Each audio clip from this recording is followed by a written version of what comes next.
Hello guys, welcome back to another episode of Travel and Foodity. നിങ്ങളിൽ കുറച്ച് പേരെങ്കിലും വിചാരിക്കുന്നുണ്ടാവും ഇയാളെ കണ്ടിട്ട് ഇപ്പോൾ കുറച്ച് കാലമായാലോ എവിടെയായിരുന്നു എന്നൊക്കെ വിചാരിക്കുന്നുണ്ടാവും. ഞാൻ ഇവിടെ തന്നെ ഉണ്ട്.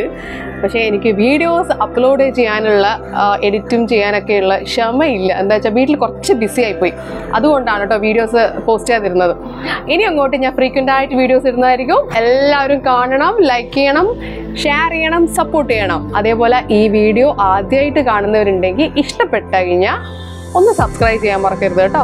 അതിൻ്റെ അടുത്ത് തന്നെയുള്ളൊരു ബെല്ലൈക്കൺ ഉണ്ട്, അത് ക്ലിക്ക് ചെയ്ത് കഴിഞ്ഞാൽ ഓൾ ഓപ്ഷൻ കാണും. ഓൾ ഓപ്ഷന് കൂടെ ക്ലിക്ക് ചെയ്ത് കഴിഞ്ഞാൽ മാത്രമേ ഞാൻ ഇങ്ങനെ ഇടുന്ന വീഡിയോസ് നിങ്ങൾക്ക് അപ്പോൾ നോട്ടിഫിക്കേഷൻ കിട്ടൂ. അപ്പോഴേ നിങ്ങൾക്ക് കാണാൻ പറ്റുള്ളൂ. അപ്പം ആരും അത് ചെയ്യാൻ മറക്കരുത്.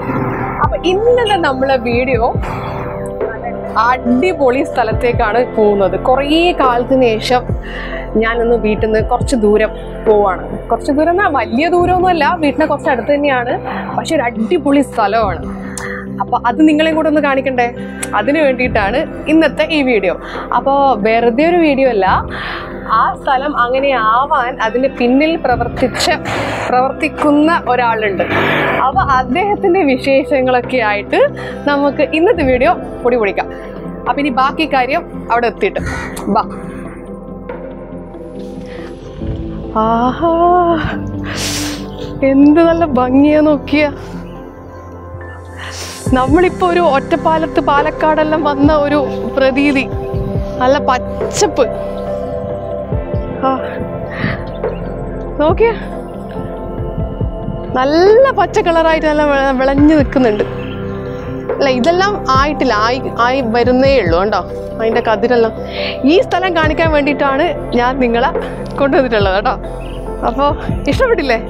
ഇതാണ് നമ്മളെ കതിരൂർ പഞ്ചായത്ത് തന്നെ ഏറ്റവും വിശാലമായ പാടം ഇതാണ്. അപ്പോൾ ഇതിൻ്റെ പിന്നിൽ പ്രവർത്തിച്ച ആളെയും എല്ലാം നമുക്ക് പരിചയപ്പെടാം. ഇത് നിങ്ങളൊന്ന് കാണ്. സത്യം പറഞ്ഞാൽ എനിക്ക് അത്രയും സന്തോഷമുണ്ട്. ഈ ഒരു കുറേ കാലത്തിന് ശേഷം വീട്ടിലിരുന്നിട്ട് നമ്മൾ ഇങ്ങനത്തെ ഒരു പാടം കാണുക എന്ന് പറയുന്നത് ഞാൻ ഭയങ്കര ഹാപ്പിയായി. നിങ്ങൾ കാണുന്നത്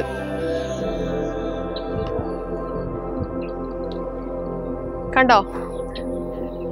അത്രയും നല്ല വലിയൊരു പാടാണ്. സത്യം പറഞ്ഞാൽ ഇപ്പുറത്തും അപ്പുറത്തും 4 സൈഡിലും തന്നെ ഇത് ഓരോ കണ്ടമായിട്ട് തിരിച്ചിട്ട് എനിക്കൊന്ന് ചില സ്ഥലങ്ങളിൽ ഇപ്പോൾ കൊയ്ത്ത് നടക്കുന്നുണ്ട്. അപ്പോൾ അതൊക്കെ നമുക്കൊന്ന് കാണാം. കണ്ടോ, ഇതെല്ലാം എനിക്ക് അത്ര ഇതായിട്ടില്ല, വിളഞ്ഞ് വന്നിട്ടില്ല, ഇങ്ങനെ കുറച്ച് വരുന്നേ ഉള്ളൂ. കണ്ടില്ലേ നെല്ല്? അപ്പോൾ ഇതൊക്കെ കൊയ്ത്ത് കഴിഞ്ഞതാന്ന് തോന്നുന്നു. കണ്ടില്ലേ? ഇനി അത് അങ്ങോട്ട് ആ സൈഡിലോട്ട് കൊയ്ത്ത് നടക്കുന്നുണ്ടെന്ന് പറയുന്നത് നമുക്ക് അവിടെ പോയി നോക്കാം എന്തായാലും. അപ്പോൾ ഈ നെൽകൃഷിനെ പറ്റി പറയുകയാണെങ്കിൽ നല്ല വലിയ കുറേ പ്രോസസ്സുള്ളൊരു സംഭവമാണ്. നെല്ല് ആദ്യം മുളപ്പിക്കണം, എന്നിട്ട് ഞാറ് നടണം, നട്ട് കഴിഞ്ഞിട്ട് ഇങ്ങനെ കളം തിരിച്ച് അതിന് പ്രോപ്പർ വെള്ളമൊക്കെ കൊടുത്ത് അങ്ങനെ വളർത്തിയെടുത്ത് കൊണ്ടുവരുന്ന സംഭവമാണ്. അതിന് പിന്നിൽ കുറേ അധ്വാനമുണ്ട്. അപ്പോൾ അത് ഇനി വരുന്ന ജനറേഷൻ അതൊന്നും അറിയുന്നില്ല. എല്ലാവരും എങ്ങനെയോ പ്ലേറ്റിൽ ഭക്ഷണം എത്തുന്നു, കഴിക്കുന്നു, അങ്ങനെ. പക്ഷെ അതിൻ്റെ പിന്നിൽ അധ്വാനിക്കുന്നവരുടെ അവരുടെ കഷ്ടപ്പാടും എല്ലാം തന്നെ നമ്മൾ അറിയണം. അപ്പോൾ ഈ വീഡിയോ അതിനും കൂടെ വേണ്ടിയിട്ടാണ്. നമ്മുടെ നാട്ടിൽ ഞാൻ മാഹിയിലാണ്. മാഹിയിൽ എന്ന് പറയുമ്പോൾ ഇത്രയും വലിയതല്ല, പാടങ്ങളില്ല എന്ന് തന്നെ പറയാം. ഇപ്പം എല്ലാം പണ്ടൊക്കെ ഉണ്ടെന്ന് കേട്ടിട്ടുണ്ട്, പക്ഷെ ഇപ്പം ഒന്നുമില്ല. അപ്പോൾ ഇത് നിങ്ങൾ ഈ കാഴ്ചകളൊന്ന് കാണ്. ഇത്രയും പച്ചപ്പും ഹരിതാഭയും അത് നോക്കിയേ. ഇതിലെ ഓരോ കണ്ടങ്ങളായി തിരിച്ച സ്ഥലങ്ങളാണ് ഇതല്ല. ഇതെല്ലാം ഓരോ കണ്ടാണ്, ഓരോ ആളുടെയാന്ന് തോന്നുന്നു ഇതൊക്കെ. അപ്പം എത്ര ഏക്കർ ഉണ്ട് അതൊക്കെ നമുക്ക് അവരോട് തന്നെ ചോദിക്കാം. ഈ സ്ഥലത്ത് ആ ഭാഗത്ത് കണ്ടില്ലേ, ആ ഭാഗത്തൊക്കെ കൊയ്ത്ത് നടന്നുകൊണ്ടിരിക്കുക. നല്ലോണം വിളഞ്ഞ് നിൽക്കുന്നുണ്ട് നെല്ല്. ഇതൊക്കെ കൊയ്ത്ത് കഴിഞ്ഞ സ്ഥലമാണെന്ന് തോന്നുന്നു. അങ്ങനെ ഓരോ ആളുടെ കണ്ട അനുസരിച്ച് അങ്ങനെയാണ്, ഓരോ ദിവസം ഓരോ ആളുടെ അങ്ങനത്തെ രീതിയിലാണ് അവർ കൊയ്ത്ത് നടത്തുന്നതെന്നാണ് തോന്നുന്നത്. ഇതൊക്കെ നമ്മൾ കുട്ടികൾക്കും എല്ലാവർക്കും ഒന്ന് കാണിച്ചു കൊടുക്കണം. ഇനിയുള്ള ജനറേഷനിൽ ഇതൊന്നും ആർക്കും അറിയുന്നുണ്ടാവില്ല. ഇതിൻ്റെ ബാക്കിൽ പ്രവർത്തിച്ച ആൾക്കാരുടെ കഷ്ടപ്പാടും അധ്വാനവും എല്ലാം തന്നെ നമ്മൾ അവർക്കും കൂടെ കാണിച്ചു കൊടുക്കണം. ഈ നെൽകൃഷി എന്ന് പറയുന്നത് അത്ര വലിയ സിമ്പിൾ പരിപാടിയൊന്നുമല്ല. കുറേ പ്രോസസ്സ് ഉണ്ട് ഇതിൻ്റെ പിന്നിൽ. അതേപോലെ കുറേ ആൾക്കാർ നല്ലോണം കഷ്ടപ്പെട്ടിട്ടാണ് ഈ നെൽകൃഷി നമുക്ക് നെല്ല് ഇതാക്കിയിട്ട് നമുക്ക് അരിയായിട്ട് നമുക്ക് കിട്ടുന്നത്. അപ്പം നമ്മളുടെ പ്ലേറ്റിൽ വരുന്ന ഓരോ അന്നത്തിൻ്റെ പിന്നിലും കുറേ കഷ്ടപ്പാടൊക്കെ ഉണ്ട്. അപ്പം എന്തായാലും വരും ജനറേഷനിൽ എല്ലാവരും കാണട്ടെ നെൽകൃഷി എങ്ങനെയാണ് നടത്തുന്നത് അല്ലേ. അപ്പം നമുക്ക് അങ്ങോട്ട് പോവാം. അവിടെ കൊയ്ത്ത് നടക്കുന്ന സ്ഥലമുണ്ട്, അവിടത്തേക്ക് പോവാം. കണ്ട ഇതൊക്കെ ഇങ്ങനെ വിളഞ്ഞു നിൽക്കുന്നത്. എനിക്ക് തോന്നുന്നു ഇതൊക്കെ കൊയ്ത്ത് കഴിഞ്ഞു. കണ്ടോ, അത് ആ സ്ഥലത്താണ് ഇനി നമുക്ക് പോകേണ്ടത്. അവിടെയാണ് കൊയ്ത്ത് നടന്നുകൊണ്ടിരിക്കുന്നത്. അപ്പോൾ കുറച്ച് പെണ്ണുങ്ങളൊക്കെ ഉണ്ട്, പണിക്കാർ. അപ്പം നമുക്ക് അവിടേക്ക് പോകാം. നമ്മൾ ഇത്ര ഡിസ്റ്റൻസ് ഉള്ളൂ എന്ന് പറഞ്ഞിട്ട് കാര്യമില്ല. നമുക്ക് മെല്ലെ പതുക്കെ മാത്രമേ പോകാൻ പറ്റുള്ളൂ. കണ്ടില്ലേ, ബാക്കി ഇനി വീഡിയോ എടുത്തോണ്ട് പോയിട്ടുണ്ടെങ്കിൽ ഞാൻ നിലത്തുണ്ടാവും. അതുകൊണ്ട് നമുക്കിനി അവിടെ എത്തിയിട്ട് ഞാൻ ബാക്കി കാണിച്ചു തരാം. വർഷയും ഇതാ ചളിയിൽ ചാട്ടിട്ടായിരുന്നു. എങ്ങനെയുണ്ട് വർഷ എക്സ്പീരിയൻസ്? നല്ല രസമുണ്ട്. എന്നാലും പറയൂ. എന്നാലും ഞാൻ ഇതുവരെ ഇങ്ങനെ പാടത്തിലൊന്നും നടന്നിട്ടൊന്നുമില്ല. അതെ, ഞാനും അതാ പറഞ്ഞുകൊണ്ടിരിക്കുന്നത്. നമ്മള് പാടം പുറത്തുനിന്ന് ദൂരത്തുനിന്ന് കാണും അല്ലേ, ഇറങ്ങിയിട്ടുള്ള എക്സ്പീരിയൻസ് ഇല്ലല്ലോ അധികം. പക്ഷെ സൂക്ഷിച്ച് നടക്കണം. എപ്പോഴാണ് അടി തെറ്റി വീഴാന്ന് പറയാൻ പറ്റില്ല. അതുകൊണ്ട് കുറച്ച് കെയർഫുൾ ആയിട്ട് നടക്കണം. ചില സ്ഥലത്ത് നല്ല വഴുവഴുപ്പുണ്ട് അല്ലേ? ഇതൊക്കെ നല്ല വഴുവഴുപ്പാണ്. അത് കുഴപ്പമില്ല, നല്ല രസമുണ്ട്, എനിക്ക് ഇഷ്ടപ്പെട്ടില്ല. അതാ കണ്ട ഈ പാടത്തിന്റെ ഇങ്ങനെ ഈ പുല്ല് കണ്ട എത്ര സ്പീഡിലാണ് നടന്നു പോകുന്നത്. നമുക്കൊന്നും ആ സ്പീഡ് നടക്കാൻ പറ്റില്ല. സ്പീഡിൽ നടന്നാൽ നമുക്കത് എക്സ്പീരിയൻസ് ഇല്ലാത്തതുകൊണ്ടാണ്. കണ്ട നല്ല പച്ച കളർ പുല്ലിങ്ങനെ, അത് കാണുമ്പം തന്നെ നമുക്ക് മനസ്സിന് ഭയങ്കര ഒരു സന്തോഷവും ഭയങ്കര ഒരു നല്ലൊരു റിലാക്സേഷൻ മോഡിലേക്ക് പോകും നമ്മൾ. കണ്ടില്ലേ, ഇത് കണ്ടില്ലേ, ഇങ്ങനെ നമ്മളെ ഇത് കൊയ്ത്ത് കഴിഞ്ഞിട്ട് അവരിങ്ങനെ കൂട്ടിയിട്ടതാണിത്, നെൽക്കറ്റ. അപ്പോൾ ഇനി നമുക്ക് അങ്ങോട്ട് പോവാം. പോകുന്ന വഴിയിലുള്ള കാഴ്ചയായത് കേട്ടോ. അപ്പോൾ ഇതിൻ്റെയൊക്കെ പിന്നിലുള്ള അവരെയാണ് നമ്മളിപ്പോൾ പരിചയപ്പെടാൻ പോകുന്നത്. ഇതാണ് നമ്മളെ സനൽ മാഷ് അല്ലേ. മാഷെ പറ്റി പറയാൻ കുറേ ഉണ്ട്. ഇപ്പം തന്നെ നിങ്ങൾക്ക് അറിയാൻ പറ്റും എത്ര നല്ല കർഷകനാണ് മാഷ്. പക്ഷെ മാഷ് അതിനേക്കാളുപരി മാഷ് നല്ലൊരു ചിത്രകല അധ്യാപകനും കൂടിയാണ്. മാഹിയിലുള്ള കുറേ സ്കൂളിൽ, എല്ലാ സ്കൂളിലും തന്നെ അല്ലേ, എല്ലാ സ്കൂളിലും തന്നെ മാഷ് പ്രവർത്തിച്ചിട്ടുണ്ട്. അതെ, ഞാൻ പഠിക്കുന്ന സമയത്തും അധ്യാപകനായിരുന്നു. പക്ഷെ ഞാൻ രക്ഷപ്പെട്ടില്ല. എനിക്ക് പിന്നെ ആ ചിത്രകല അത്ര വലിയ ഇതില്ലാത്തതുകൊണ്ട് അതങ്ങനെ പോയി. അപ്പം മാഷാണ് ഇതിൻ്റെ പിന്നിൽ മെയിൻ ആയിട്ടുള്ള ആള്. അപ്പൊ മാഷിനോട് നമുക്ക് ഡീറ്റെയിൽ ആയിട്ട് ചോദിക്കാം എന്തൊക്കെയാ മാഷ്, എന്തുകൊണ്ടാണ് എങ്ങനെയാണ് ഇതിന് ഇറങ്ങിയത്, പ്രചോദനം എന്താണ്? ഇത് പാരമ്പര്യ ഘടകമാണ്. അച്ഛൻ കൃഷിക്കാരനായിരുന്നു. കൃഷി മാത്രമല്ല, അവർ ഗവൺമെന്റ് സർവീസിലുണ്ടായിരുന്നു. പിന്നെ കൃഷിയും കൂടെ ഉണ്ടായിരുന്നല്ലേ കൂടെ. പിന്നെ റിട്ടയർമെന്റ് ശേഷം മുഴുവൻ കൃഷിയായിരുന്നു. പിന്നെ അവരെ അച്ഛൻ എല്ലാം അന്ന് ഈ ദേശത്തെ വലിയ വിഭാഗം ജനങ്ങളും കൃഷിയിലേക്ക് വന്നിട്ടുണ്ട്. ഒക്കെ കാർഷിക ജീവിതം ഹൃദയത്തോട് ചേർത്തവരായിരുന്നു.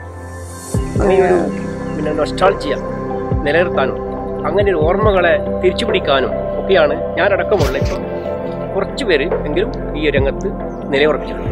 അപ്പൊ ഇത് മാഷിന്റെ പിന്നിൽ കുറച്ച് ആൾക്കാരും കൂടി ഉണ്ടല്ലേ ഇതില്? ഉണ്ടായിരുന്നു. ഇതിലിപ്പം കുറച്ച് പേര് അപ്പോൾ പണ്ടത്തെ പോലെ ഇല്ലെങ്കിലും ഒരുപാട് ചുരുങ്ങിക്കഴിഞ്ഞ് ഇന്നത്തെ ആധുനിക ജീവിതത്തിന്റെ ഭാഗമായിട്ട് പലരും പല മേഖലയിൽ പോയിട്ടുണ്ടെങ്കിലും ഞാനിപ്പോൾ സർക്കാർ സർവീസിലുണ്ട്. പക്ഷെ എങ്കിൽ പോലും ഇത് ഒഴിച്ചു നിർത്തിക്കൊണ്ടൊരു ജീവിതമില്ല. കാർഷിക സംസ്കാരത്തെ ഹൃദയത്തോടെ ഏറ്റുപിടിച്ചുകൊണ്ടാണ് ഇപ്പോൾ ഞാൻ നിലനിൽക്കുന്നത്. അതെ, അപ്പൊ കുറച്ച് പേര് കൂടിയിട്ടാണ് ഇത്, കൂട്ടായ്മ കൂടിയിട്ടാണ് അല്ലേ? അല്ലാതുകൊണ്ട് മാഷ്ക്ക് ഇന്നത്തെ തലമുറയുള്ള കുട്ടികൾക്ക് എന്തെങ്കിലും 2 വാക്ക് അവർക്ക് വേണ്ടിയിട്ടൊന്ന് പറയും. ഇന്നത്തെ തലമുറക്ക് പ്രചോദനത്തിന് വേണ്ടി കൂടിയാണ് ഇതൊക്കെ ചെയ്യുന്നത്. എന്നാൽ പോലും പുതിയ കാലത്തെ കുട്ടികൾ വളരെ നമ്മളെ പഴയ കാലത്ത് നിന്ന് വേറെ വൈവിധ്യമുണ്ട്. കാരണം ഇന്ന് കുട്ടികളെ തെറ്റുപണ്ട് കാര്യമില്ല. രക്ഷിതാക്കൾ കുട്ടികളെ വളർത്തുന്ന രീതി ഒരു മെക്കാനിക്കൽ ലൈഫിലാണ്. പിന്നെ ഫുൾ A+ വാങ്ങുക, ഡോക്ടറാകുക, എഞ്ചിനീയർ ആകുക, ഇതാണ് ജീവിതം എന്ന ഒരു തെറ്റായ ധാരണ ഇന്ന് മിക്ക രക്ഷിതാക്കളിലും. ചളിയിലിറങ്ങുമ്പോൾ അവരെ ശാസിക്കുക, മണ്ണിലിറങ്ങുമ്പോൾ ശാസിക്കുക, മഴ കൊണ്ടുമ്പോൾ ശാസിക്കുക, ഇതൊക്കെ വളരെ അപകടകരമായിട്ടൊരവസ്ഥയിലേക്കാണ് നാട് നീങ്ങുന്നത്. ഇതിനൊക്കെ ഒരു മറികടക്കലാണ് കാർഷിക ജീവിതത്തെ തിരിച്ചുപിടിക്കലും അത് കാണിച്ചു കൊടുക്കണം. അങ്ങനെയുള്ള ദൗത്യം കൂടിയാണ് ഞാനടക്കം നിർവഹിച്ചുകൊണ്ടിരിക്കുന്നത്. അത് നല്ലൊരു കാര്യമാണ് മാഷ് ചെയ്യുന്നത്. ഞാൻ അടക്കമുള്ള പാരന്റ്സിന് അതൊരു വലിയൊരു സംഭവമാണ്. സന്തോഷമുണ്ട്. ഇപ്പോൾ നിന്നെപ്പോലുള്ള ആളുകൾ ഇതൊക്കെ താല്പര്യപൂർവ്വം വരികയും കാണുകയും നിങ്ങൾക്ക് കൃഷിയെ പറ്റി വലിയ വിവരമൊന്നും ഇല്ലെങ്കിലും ജീവിതത്തിന്റെ ഭാഗമായിട്ട് ആണ് ഇപ്പോൾ നിങ്ങളൊക്കെ ഉള്ളത് എനിക്ക് ഇപ്പം തോന്നുന്നു. നിങ്ങളുടെ വേഷവിധാനങ്ങളും നിങ്ങളുടെ സംസാര രീതിയും ഒക്കെ തോന്നുന്ന അങ്ങനെയാണ്. അപ്പോൾ അതുകൊണ്ട് അത്തരം ആളുകൾ, അത്തരം പിന്നെ പുതിയ തലമുറയിലെ ആളുകൾ ഇതൊക്കെ തിരിച്ചറിവ് ഉണ്ടായിട്ട് ഇവിടെ എത്തിച്ചേരുകയും ഇതുപോലെ ചളിയും മണ്ണൊക്കെ നിറഞ്ഞ എല്ലാവരും തന്നെ ഇപ്പോ ഇതിലേക്ക് വരികയാണ്. ശാസ്ത്രങ്ങളൊക്കെ പഠിക്കുകയും പ്രായമുള്ള പെണ്ണുങ്ങൾ പിന്നെ സ്ത്രീകളുമായിട്ട് സംവദിക്കുകയൊക്കെ ചെയ്യുന്നത് വലിയൊരു പിന്നെ സാമൂഹ്യ ബോധത്തിന്റെ ഭാഗമാണ്. എത്ര പ്രാവശ്യം ഇവിടെ വിത്ത് ഇറക്കുന്നുണ്ട്? വിത്തിറക്കുമായി ബന്ധപ്പെട്ട് കാലാവസ്ഥ വലിയ ഘടകമാണ്. മഴയെ ആശ്രയിച്ചാണ് നെൽകൃഷി നടത്തിയത്. നെല്ലിന് കുറെ വെള്ളം വേണം. പഴയ കാലത്ത് മഴ ധാരാളം ഉണ്ടായിരുന്നു. ആ സമയത്തൊക്കെ 2-3 വിള ഉണ്ടായിരുന്നു. പക്ഷെ ഇന്ന് മിക്കവാറും ഒരു വിളയിൽ ഒതുങ്ങുകയാണ്. കാരണം കാലാവസ്ഥയുടെ വ്യതിയാനങ്ങൾ. അത് കൂടാണ്ട് ആൾക്കാരുടെ അതിനേക്കാൾ പ്രധാനമാണ് ജോലിക്ക് ആളെ ലഭിക്കാത്ത ഒരവസ്ഥ. അതൊരു മെയിനാണ്. നഷ്ടപ്പെട്ടു പോകണ്ട എന്ന് കരുതിയാണ് ഈ ഒരു സംസ്കാരത്തെ ഒരിക്കൽ നമ്മുടെ ജീവിതത്തിൽ നിന്ന് മാറ്റി നിർത്തേണ്ട എന്നതുകൊണ്ടാണ് ഇതൊക്കെ വീണ്ടും ഇപ്പോൾ മാഷ് കൊണ്ടുപോകുന്നിട്ടുള്ളത്. അതെ, ഇവിടെ എന്ന് പറഞ്ഞാല് പ്യുവർ ഓർഗാനിക് ഇതാണല്ലേ, വളങ്ങളും എല്ലാം തന്നെ ഓർഗാനിക് ആയിട്ടാണ് ചെയ്യുന്നത്. ചാണകവും അങ്ങനത്തെ ഒക്കെയാണല്ലേ യൂസ് ചെയ്യുന്നുള്ളൂ. ഇത് കൊയ്ത്ത് കഴിഞ്ഞു കഴിഞ്ഞാൽ പിന്നെ ഈ പാടത്തൊക്കെ എന്തായിരിക്കും? കൊയ്ത്ത് കഴിഞ്ഞാൽ ഇതൊക്കെ ഇങ്ങനെ കിടക്കുമല്ലോ. അതെ. അപ്പോ പിന്നെ അടുത്ത കൃഷിയാണ് വേനൽക്കാലത്തെ പച്ചക്കറി കൃഷിയാണ്. വൈവിധ്യമുള്ള പച്ചക്കറികളാണ് അതൊക്കെ. അത് ഫുള്ള് പച്ചക്കറി കൃഷി കൊണ്ട് പറയും. പച്ചക്കറി കൃഷിയൊക്കെ ആയിട്ട് അപ്പോൾ വൈകുന്നേരം നല്ല ഒരു അവസ്ഥ, കാറ്റ്. അതെ, ആൾക്കാരൊക്കെ വന്ന് ഇങ്ങനെ കാറ്റും കൊണ്ട് ഇതാക്കെ ഒരു ആഹ്ലാദം. അതാ ഞാൻ പറഞ്ഞത്, ഈ ഒരു സമയത്ത് ഇത് കാണുമ്പോൾ തന്നെ നമുക്ക് ഭയങ്കര സന്തോഷമാണ് ഈ ഒരു അവസ്ഥ. എന്തായാലും വളരെ സന്തോഷം. ഇനി നമുക്ക് പോകുന്ന വഴിക്ക് മാഷ വീടും കൂടെ കാണണം. അത് എന്തായാലും ഒന്ന് കാണണം. വീട് മാത്രമല്ല, മാഷ സ്റ്റുഡിയോയും കൂടി ഇല്ലേ അല്ലേ വീട്ടില്? എന്നാലും മാഷ പെയിന്റിംഗ് ഒക്കെ നമുക്ക് കാണാലോ. മാഷ അത് നമുക്ക് വഴിയെ കാണാം. പല സ്ഥലത്തും ഗ്യാലറിയിലൊക്കെ കുറെ സെയിലാക്കിയിട്ടുള്ള. ഓക്കെ, എന്നാലും അതും കൂടെ ഒന്ന് നമുക്ക് കാണാം.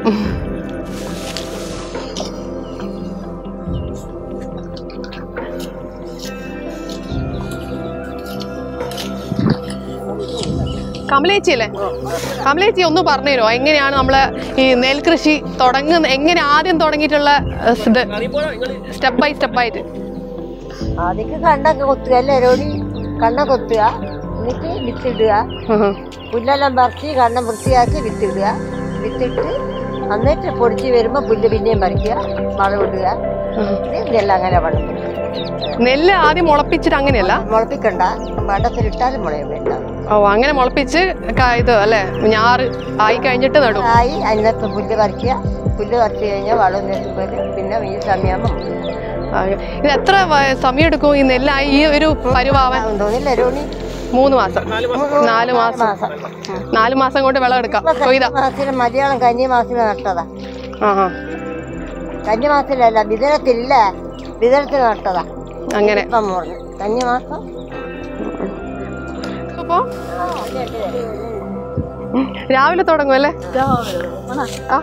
എന്നോടൊന്ന് ട്രൈ ചെയ്യാൻ വേണ്ടിട്ട് പറയുന്നുണ്ട്.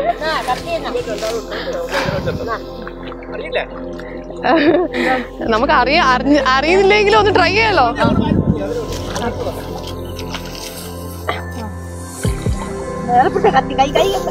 ഇവിടെ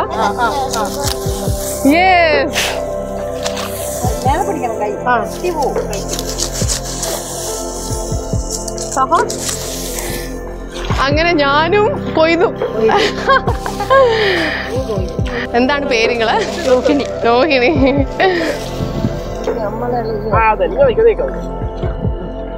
പണ്ട് ചെറുപ്പത്തില് അണിയാരം ആ ഭാഗത്ത് എന്റെ ഫ്രണ്ടിന്റെ നെല്ലില്ലേ, അവിടെ ഞാൻ പോയ സമയത്ത് ഇങ്ങനെ ഇതായിട്ടുണ്ട്. പക്ഷെ കൊയ്തിട്ടും അങ്ങനത്തെ എക്സ്പീരിയൻസും ഇല്ല. വെള്ളത്തിൽ ചളി കളിച്ചിട്ടുണ്ട്. പക്ഷേ എങ്കിൽ ഇത്രയും കാലത്തിന് ശേഷം ആദ്യമായിട്ടാ ഏറിയ ഇത്രയും വലിയ പാടം സത്യം പറഞ്ഞാൽ ഇവിടെ ഉണ്ട് എന്ന് അറിയാൻ കൂടിയില്ല.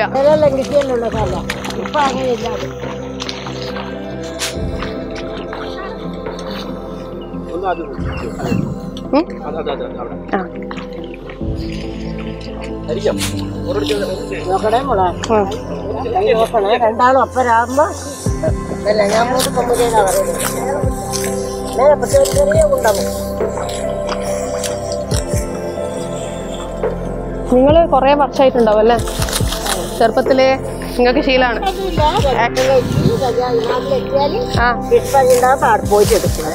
അങ്ങനെ എന്നാലും നല്ല എക്സ്പീരിയൻസ് അല്ലേ? അയ്യോ,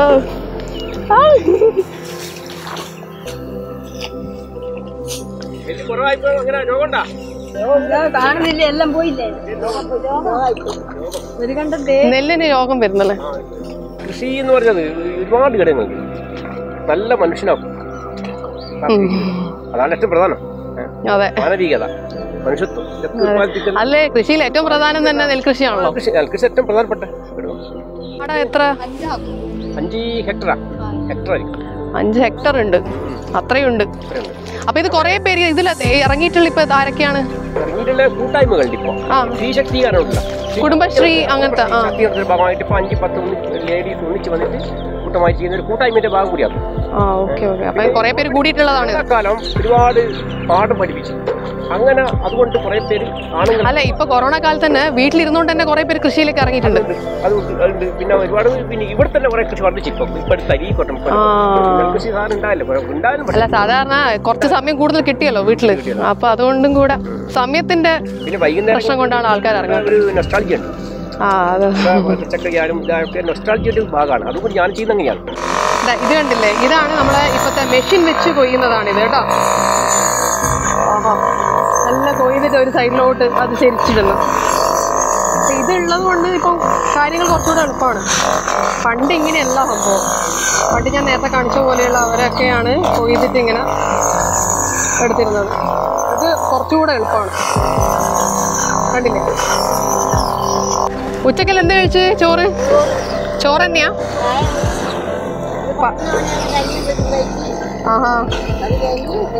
ഇപ്പൊ ഇനി ചായയുടെ സമയല്ലേ?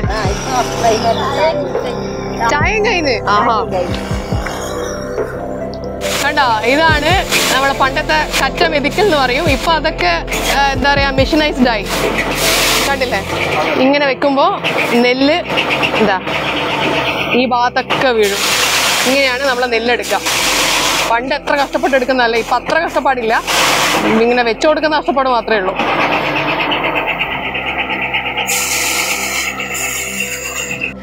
ഞാൻ പറഞ്ഞില്ലേ നല്ല കർഷകനാണെന്ന് എല്ലാവർക്കും ഇപ്പോൾ മനസ്സിലായി.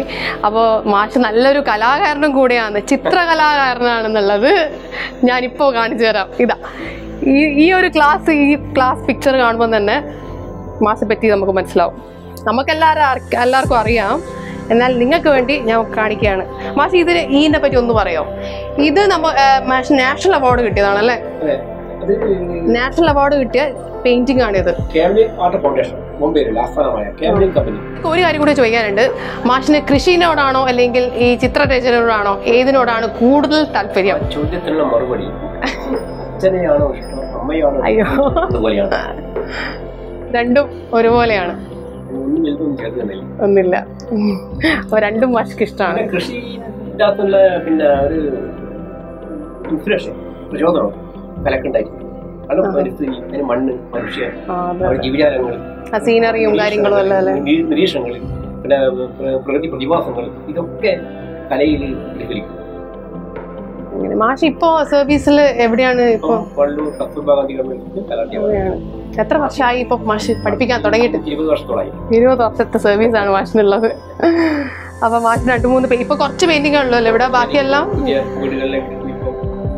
മാഷ് പുതിയൊരു വീടെടുക്കും, ഗാലറിയും അതുപോലെ സ്റ്റുഡിയോ ഒരുക്കത്തിലാണ്. അപ്പൊ അതിനുശേഷം കൂടുതൽ ഇടപെടാനുള്ള ശ്രമമാണ്. അതാണ്. അപ്പൊ ബാക്കിയുള്ള പെയിന്റിങ്സ് ഒക്കെ ഓരോ ഗാലറിയിലൊക്കെ കൊടുത്തിട്ടാണ് ഉള്ളത്. അപ്പൊ ഇവിടെ ഇപ്പൊ കുറച്ച് പെയിന്റിങ്ങൾ, അപ്പൊ അത് ഞാൻ നിങ്ങൾക്ക് കാണിച്ചു തരാം. ഇതാണ് നമ്മളെ മെയിൻ ആയിട്ടുള്ള സംഭവം. പിന്നെ പിന്നെ ഇത് എനിക്ക് ഭയങ്കര ഒരു കണ്ടപ്പോൾ തന്നെ സ്ട്രൈക്കിംഗ് ആയിട്ട് തോന്നി. കണ്ടോ, ഇത് മാപ്പാണ് അല്ലേ?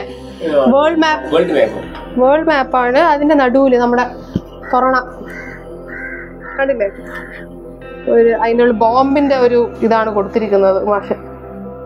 ഇതെന്താണ് ശരിക്കും? അത് തന്നെയാണ് ഉദ്ദേശിച്ചത് വേൾഡില് വൈറസുമായി ബന്ധപ്പെട്ട COVID-19 വൈറസുമായി ബന്ധപ്പെട്ട പടർന്നുകൊണ്ടിരിക്കുന്ന മനുഷ്യരാശിക്ക് മുന്നിൽ പടർന്നുകൊണ്ടിരിക്കുന്ന ഈ വൈറസിന്റെ ഒരു പ്രതിഫലനമാണ്, ഒരു സിംബോളിക്കാണ് ഈ ചിത്രം. ഇത് പുറപ്പെട്ടത് ചൈനയിൽ നിന്നാണ്. ആ വുഹാന്റെ പിന്നെ ചിത്രം പേര്, അതായത് ഒരു ബോംബിന്റെ രൂപത്തിലാണ്. അത് സ്റ്റിക്കർ, വുഹാന്റെ പേര് കൊടുത്തിട്ട് സ്റ്റിക്കറും വലിയ തിരിയൊക്കെ കൊടുത്തിട്ട് ഡേഞ്ചർ അപകട സൂചന നൽകുന്ന ഒരു പശ്ചാത്തലം കൊടുത്തത്. പിന്നെ ഈ വേൾഡ് മാപ്പാണ്. ലോകമൊട്ടാകെ മനുഷ്യരാശിക്ക് മേൽ പടർന്നു കഴിക്കുന്നത് ഇതിന്റെ സിംബോളിക്കാണ്. ഇന്നത്തെ ദിവസം നമ്മൾ കുറേ വയലിലും അതുപോലെ കുറേ പെയിൻറ്റിംഗ് ഒക്കെ മാഷ കാണാൻ പറ്റി. വളരെ സന്തോഷം. അപ്പോൾ ഇനിയും ഇതേപോലെ കുറേ പെയിൻറ്റിങ്ങുകളൊക്കെ മാഷ് പെയിൻറ്റ് ചെയ്യും, നമുക്കത് കാണാൻ പറ്റട്ടെ. അതെ, അപ്പോൾ എല്ലാ ആശംസകളും. Thank you. ഇപ്പം ക്ഷയിക്കാനൊന്നുമില്ല, മാഷക്ക് എന്ന് പറയുമ്പോൾ നമസ്കാരമാണ്.